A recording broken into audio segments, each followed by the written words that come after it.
Atenção, está no ar a Rádio Libertadora. I have a dream.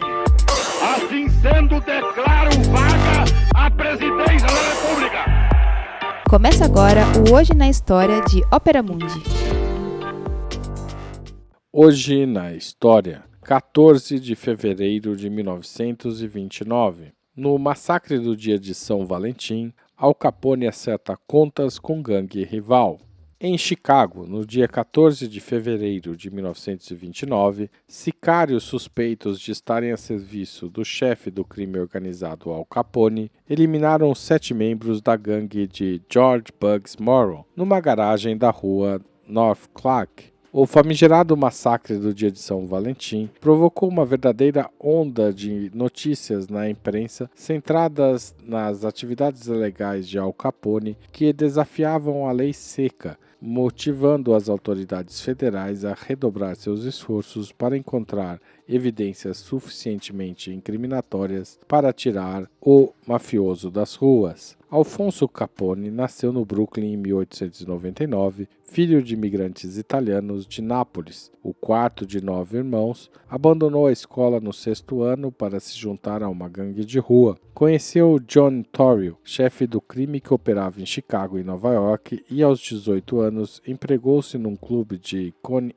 Island de propriedade do gangster Frank Yale. Foi enquanto ali trabalhava que seu rosto foi cortado em uma briga, o que lhe valeu o apelido de Scarface, cicatriz na cara. Em 1917, sua namorada ficou grávida. Casaram-se e mudaram-se com o filho para Baltimore, onde Capone tentou construir uma vida respeitável, trabalhando como guarda-livros. Em 1921, porém, seu velho amigo o atraiu para Chicago, onde Torrio havia montado um impressionante sindicato do crime e começava a fazer fortuna com o comércio ilícito de bebidas alcoólicas, banido em 1919 pela 18ª emenda à Constituição. Capone demonstrou considerável sagacidade para o negócio, tendo sido indicado por Torrio como gerente de um bar clandestino. Mais tarde, Torrio encarregou-o de controlar o subúrbio de Cícero. Diferente de seu chefe, que era sempre discreto, Capone ganhou notoriedade ao lutar pelo controle do arrabalde. Em 1925, Torrio foi alvejado 4 vezes por Bugs Morrow e Jaime Weiss, sócios de um bandido assassinado pelos homens de Torrio. Torrio sobreviveu e, levado às barras do tribunal, foi sentenciado a 9 meses de prisão por tentar deter uma ação policial contra sua cervejaria.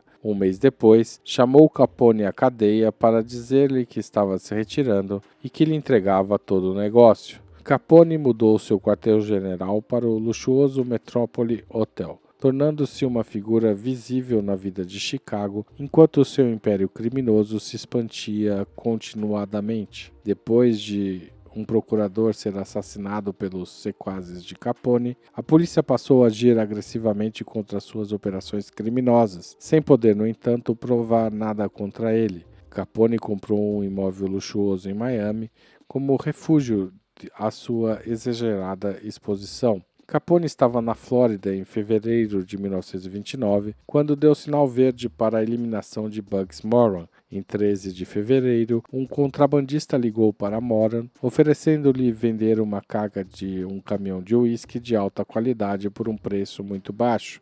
Moran mordeu a isca e, na manhã seguinte, dirigiu-se ao local de entrega, onde deveriam comparecer também vários de seu bando. Chegou um pouco tarde e, no exato momento em que chegava à garagem, viu que parecia ser 2 policiais e 2 detetives saindo de um carro e dirigindo-se à porta do prédio. Imaginando que tinha evitado por pouco uma batida policial, Moran afastou-se. Os 4 homens eram sicários de Capone e só entraram no edifício antes da chegada de Moran porque se enganaram pensando que entre os 7 homens que lá estavam, um era o próprio chefão. Usando uniformes policiais roubados e pesadamente armados, o bando de Capone surpreendeu os homens de Moran, que tiveram de se enfileirar contra a parede. Imaginando que tinham caído em uma batida de rotina, deixaram-se desarmar. No momento seguinte, foram alvo de uma saraivada de tiros de pistola e metralhadora. 6 morreram instantaneamente e o 7º resistiu menos de uma hora. A opinião pública ficou chocada com o assassinato a sangue frio e questionou se o pecado da bebida sobrepujava a maldade dos gangsters como Capone. Embora, como de costume, exibisse um álibi perfeito, muitos não duvidavam de sua participação no massacre. Com o mandato de Herbert Hoover, o novo presidente, o Departamento do Tesouro levou a cabo uma investida contra Capone,